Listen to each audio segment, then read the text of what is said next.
जीनियर smart news में आज हमारे साथ हैं आरबीएस कॉलेज की पूर्व प्रधानाचार्य एवं प्रसिद्ध साहित्यकार डॉक्टर सुषमा सिंह जी। आइए आज हम उनकी सफलताओं के बारे में उनसे बात करते हैं। आपका शिक्षा के क्षेत्र में आने का रुझान किस तरह से हुआ? मेरे पिताजी डॉक्टर इंद्रपाल सिंह इंद्र प्राध्यापक रहे और उन्होंने जूनियर हाई स्कूल से पढ़ाना शुरू किया और यूनिवर्सिटी के डिपार्टमेंट तक गए। तो उनकी ये यात्रा देख कर के मुझे बहुत अच्छा लगा और जब मैं 10वां पास किया, तब पिताजी यूनिवर्सिटी में प्रोफ़ेसर हो गए थे। तो मुझे बहुत अच्छा लगता था, उनके छात्र आते थे और उनसे मिलते थे, उनके प्रति जो सम्मान व्यक्त करते थे, तो मुझे लगा कि यही सबसे अच्छा प्रोफ़ेशन है। आप साहित्य के क्षेत्र में भी बहुत बड़ा नाम है। साहित्य में आपकी रुचि किस तरह से हुई? साहित्य में मेरी रुचि ये समझिए कि मेरे जीन्स में ही साहित्य रहा, क्योंकि मैं जब छोटी थी और उस वक़्त पिताजी एमए कर रहे थे, तो पिताजी मुझे गोद में खिलाते थे, माताजी खाना बनाती थीं और वे खिलाते हुए पढ़ा करते थे सब पंत प्रसाद, निराला, कबीर, जायसी, तुलसी। तो समझ लीजिए कि जीन्स में ही आ गया साहित्य। और जब मैं 9th में थी, तब मैंने पहली कविता लिखी और जब मैं कॉलेज में आ गई, तब हमारे जो हिंदी के प्राध्यापक थे, उन्होंने कहा कि मैगज़ीन के लिए कोई रचना दो। तो मैंने कहा कि मैं तो कुछ ख़ास लिखती नहीं। उन्होंने कहा तुम्हारे पिताजी इतने बड़े साहित्यकार हैं, तुम्हें भी इसी जगत में काम करना है और शुरुआत करो। तो फिर मैंने उसमें एक कहानी अपनी लिख कर के दी और वो प्रकाशित हुई। फिर हमारे यहाँ एक वार्षिकोत्सव था, उसमें काव्य पाठ था, तो तब भी मैंने काव्य पाठ किया और लोगों को बातचीत करते हुए एकदम टोक दिया कि बातें नहीं, अगर नहीं सुनना है तो बाहर निकलें। तो मेरे सर ने कहा कि भई वाह! तुम तो बड़ी दिलेर हो। तो इस तरह से साहित्य में आना हुआ और उसके बाद फिर जब मैं आगरा आ गई, तब मैंने जो शुरुआत की थी वो अतुकांत कविताओं से की थी। पिताजी तो गीत वगैरह लिखते थे, लेकिन मैंने अतुकांत से शुरुआत की थी क्योंकि नई कविता उस समय काफ़ी प्रतिष्ठित हो चुकी थी। और जब मैं यहाँ आ गई आगरा, तो यहाँ गीत गज़ल लिखने वाले लोगों से मेरा परिचय हुआ, तो फिर मैंने उसमें भी अपनी कलम चलाई है। लेकिन मैं गज़ल को थोड़ा-सा जो गज़ल की व्याकरण है, उसके प्रति मैं बहुत ज़्यादा प्रतिबद्ध नहीं हो पाती हूँ, इसलिए मैं कहती हूँ कि मैं गज़ल नहीं लिखती, मैं लिखती हूँ गज़ल-नुमा। तो इस तरह से ये है मेरा और 90 में मेरी जो पुस्तकें पिताजी ने प्रकाशित की, एक वागीश्वर प्रकाशन के नाम से उन्होंने शुरू की थी संस्था और उससे उन्होंने मेरी एक काव्य संग्रह और एक कविता ये कहानी संग्रह प्रकाशित किया और अपनी 10 किताबें भी उसमें साथ में छापी थी।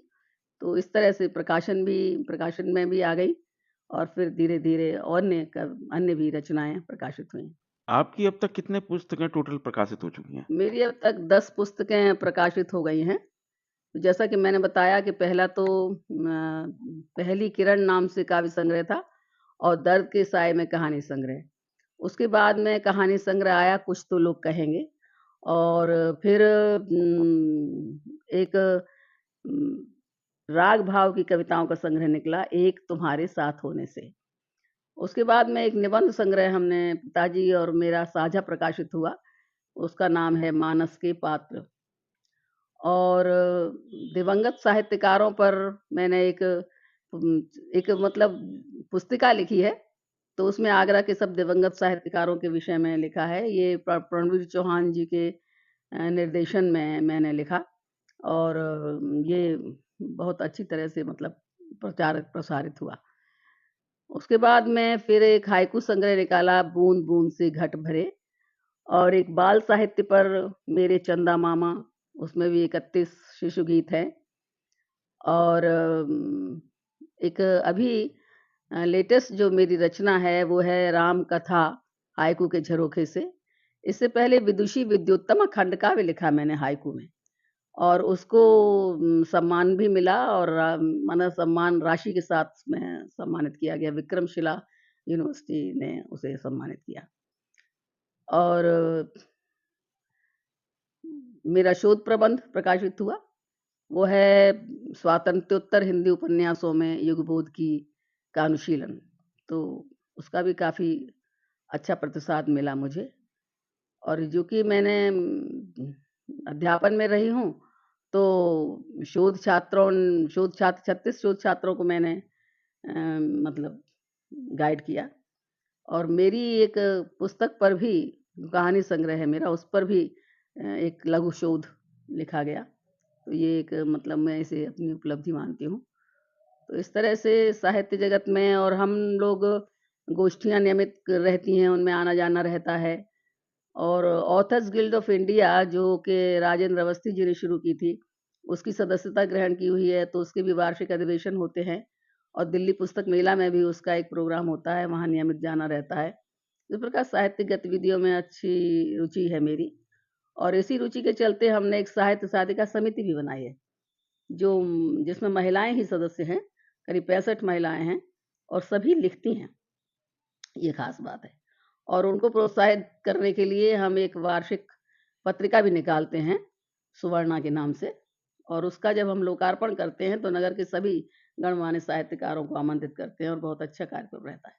आप आगरा के एक प्रसिद्ध कॉलेज की प्रधानाचार्य रही हैं, तो आपके कॉलेज के अनुभव कैसे रहे? थोड़ा-सा उसके बारे में बताएँ। राजा बलवंत सिंह महाविद्यालय, जिसे आरबीएस के नाम से जाना जाता है, उसमें मैंने 1975 में जॉइन किया। और हिंदी विभाग में मैं आई, तो चूँकि मेरे पिताजी भी यहीं से 1964 में गए थे, तो इसलिए उन सबसे परिचित थी मैं, जो विभाग में लोग थे। और उन्होंने मुझे एक मतलब अपने परिवार की बेटी की तरह से स्वागत किया और बहुत अच्छे से हम लोगों का विभाग जो है बहुत ही यानी समर्पित विभाग था हमारा। और कई विभागों में ऐसे भी प्राध्यापक थे जो कहना नहीं चाहिए कि जो पढ़ाने में कम रुचि लेते थे, लेकिन हमारे यहाँ जितने भी हम लोग थे, सब पढ़ाने में रुचि लेने वाले रहे हैं। और उसके बाद जब रिटायर होने से 1 वर्ष पहले मुझे कार्यवाह प्राचार्य बनने का भी मौका मिला, तो ये मेरे लिए बहुत ही सुखद अनुभूति थी। और ये एक तरह से ये समझ लीजिए कि मैं एकमात्र प्रिंसिपल रही वहाँ, क्योंकि ना उससे पहले कोई महिला प्रिंसिपल थी। और चूँकि महिला महाविद्यालय हैं हमारे यहाँ आगरे में, इसलिए किसी महिला को फिर से आने की भी संभावनाएँ कम हैं। तो एक रिकॉर्ड बन गया, जो कि मुझे अच्छा लगता है और दूसरे मेरे मित्रगण भी इस बात की सराहना करते हैं। तो ये सबका सहयोग मिला और मैंने कुछ थोड़ा अनुशासन रखा, ढील नहीं दी किसी तरह की, तो इस चीज़ को भी सराहा गया। आपको अब तक साहित्य के क्षेत्र के लिए बहुत बड़े सम्मान प्राप्त हुए हैं, कृपया उनके बारे में थोड़ा बताएँ? तो मैं शुरुआत करती हूँ अपने इससे कि मैं पूर्व विद्यापीठ होता था हमारा 11वीं कक्षा, तो उसमें स्वर्गीय कुमारी नंदिनी मुर्कुटे पुरस्कार मिला था मुझे और ये तर्कशास्त्र में सर्वोच्च अंकों के लिए मिला था। उसके बाद बीए में भी आरबी सेठ गोविंद दास गोपी किशन अग्रवाल पुरस्कार मिला हिंदी में सर्वोच्च अंक प्राप्त करने के लिए। और फिर मुझे एमए में गोल्ड मेडल मिला सर्वोत्तम अंक प्राप्त करने के लिए। और इस तरह से ये चलता रहा। और शुरू से ही मैंने अनेक लेख, कहानी, कविता प्रतियोगिताओं में प्रांतीय और राष्ट्रीय स्तरों पर भाग लिया, तो प्रथम, द्वितीय पुरस्कार मिलते रहे।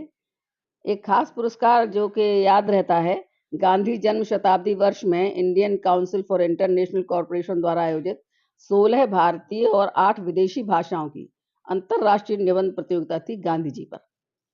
तो प्रथम स्थान उसमें मुझे मिला और उपराष्ट्रपति वीवी गिरी ने वो पुरस्कार मुझे प्रदान किया। और एक खास बात ये थी कि जब मैं वहाँ गई, तो मेरी ऊँचाई हाइट कम होने की वजह से और दुबली-पतली होने की वजह से सब लोग संशय कर रहे थे कि मैंने लिखा है कि नहीं ये निबंध। तो मैंने उन लोगों से कहा कि अगर आप चाहते हैं कि ये देखना कि क्या गट्स हैं हमारे, तो आप हमें 2 मिनट बोलने के लिए अवसर दें। तो उन्होंने मुझे अवसर दिया और जो मैं बोली, तो सब लोगों ने कहा कि वास्तव में एक्स्टेम्पोर बोल सकती हैं, तो लिख भी सकती हैं। तो ये एक अच्छा अनुभव था। और विक्रमशिला हिंदी विद्यापीठ गांधीनगर ईशीपुर बिहार ने विद्यासागर और भारत गौरव की उपाधियाँ दी हैं। विश्वम्भरा सांस्कृतिक पीठ शुकर क्षेत्र सौरोजी द्वारा मानस मनीषी की उपाधि मिली। पूर्वोत्तर हिंदी अकादमी शिलांग द्वारा डॉक्टर महाराज कृष्ण जैन स्मृति सम्मान प्राप्त हुआ। और कई संस्थाएँ जैसे उत्तर प्रदेश लेखिका समिति आगरा, वनिता विकास आगरा, विचार वीथी Nagpur, Gauri Shankar Gram Seva Mandal Bombay, Nagpur university student union, Hindi Prachar Parishad Pilibhit, Maharashtra राष्ट्र सभा पुणे, भारतीय साहित्यकार समिति आगरा, श्री कृष्ण मंडल साहित्यशील संस्था दिल्ली, गीता जयंती महोत्सव समिति नागपुर, ग्वालियर साहित्य एवं कला परिषद, साहित्य सरोवर Vallari Karnataka, Rashtrabhasha Swabhiman Nyas Ghaziabad, Gugan Ram educational social welfare society Bhiwani, Akhil Bharatiya Sahitya संगम उदयपुर, हिंदी साहित्य सभा आगरा। इन लोगों के द्वारा कलम कलाधर, साहित्य गौरव, हिंदी मनस्वी, राष्ट्रभाषा रत्न आदि अनेक उपाधियां प्राप्त हुई हैं और अनेक गोष्ठियों में शोध पत्रों का वाचन किया है। और खास बात ये कि कॉलेज की वार्षिक पत्रिका का संपादन किया, अपनी साहित्य साधिका समिति की वार्षिक पत्रिका का संपादन किया है और एक संपादित पुस्तक आई है मेरे मतलब पिता एक संस्कार, जिसमें मैंने करीब 200 साहित्यकारों के कविताओं का संकलन किया है। तो वो एक मतलब उपलब्धि लगती है मुझे और उसमें हम लोगों ने, सब परिवार ने, कुछ मित्रों ने अपने संस्मरण भी दिए हैं पिताजी के विषय में। आपको सबसे ज़्यादा जो अपनी रचना पसंद है, कृपया हमारे दर्शकों के लिए 4 लाइनें सुनाएँ। एक कविता है मेरी जो मतलब मैं कहीं भी जाती हूँ और जब ये पूछते हैं कि भाई कविता कैसे लिखनी है, तो बच्चों को सुनाती हूँ कि इस तरह से कोई विषय चुन कर के किस तरह उसका विस्तार किया जाता है, वो मैं आपको बताती हूँ कि सुबह खुली जब आँख, फूल थे खिले, ओस थी आँखों पर, मुस्कान और बस रुदन के जैसे उगे हुए साकार हमारी क्यारी में, जीवन और संसार। होकर कोमल भी विस्तार बढ़ाना और तरल हुए तो क्या, अवसर आए जम जाना। हो प्रारंभिक चरण तपन की वर्षा, बढ़ो मृत्यु पथ पर कि अपनी नियति की ओर, पर अमर सौरभ को बसा दो श्वास में और हंसो हंसो बस हंसो कि जब तक हो अतीत अस्तित्व। और उससे शिक्षा ली कि अवध अल्पतम लघुतम हो आकार, मगर सतरंगी दमक लिए चमको और ढलो ढलो तुम ढलो, यही है भावी यदि तो, पर अपना व्यक्तित्व बसा जाओ यादों में। तो मेरी आंखें उस पल, मेरी आंखें मेरे मन से जाने क्या क्या क्या कह गईं, पलट रही हूँ पृष्ठ अभी तक और पंक्तियां मांग रही हैं पूरे पूरे अर्थ, और पंक्तियां मांग रही हैं पूरे पूरे अर्थ। जो नए साहित्यकार अब आ रहे हैं, एक वरिष्ठ साहित्यकार होने के नाते आप उन्हें क्या संदेश देना चाहेंगे? कि लिखने के लिए पढ़ना बहुत जरूरी होता है। जीवन तो अपना अनुभव देता ही है, लेकिन हमारे वरिष्ठ साहित्यकारों ने अपनी बातों को किस तरह व्यक्त किया है, वो जब तक हम नहीं जानेंगे तब तक हमारे अंदर एक, जैसे कहना चाहिए कि सुधार, या कहना चाहिए कि एक हमारी शैली नहीं बन पाएगी, है ना?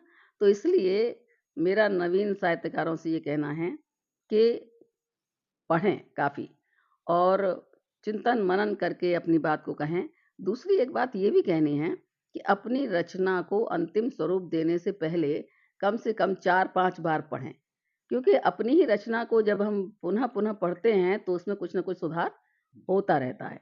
तो इसलिए ये है कि एकदम से कोई, आजकल तो ये हो गया है ना कि बस मोबाइल पे टाइप कर दो और डाल दो, तो उसमें क्या होता है कि गलतियाँ रह जाती हैं और गलतियाँ कम से कम हों। दूसरा, अगर कोई हमें हमारी गलती बताता है तो हमें उसका स्वागत करना चाहिए, कि जैसा कि कह गए हैं हमारे बड़े लोग कि निंदक नियरे राखिए आंगन कुटी सभाए, है ना? तो ये है कि बिन साबन पानी बिना निर्मल करे स्वभाव। तो वो बात है कि हमें इस बात का बुरा नहीं मानना चाहिए कि कोई हमें सुधारने की बात कर रहा है, क्या कर रहा है। हमेशा हर सुधार का स्वागत करना चाहिए। तो यही 2 बातें कहनी हैं और बड़ों का सम्मान करते रहें और किसी से कोई ईर्ष्या द्वेष न रखें, ये भी बहुत ज़रूरी होता है। हमारे चैनल से बात करने के लिए आपका बहुत-बहुत धन्यवाद। शुक्रिया।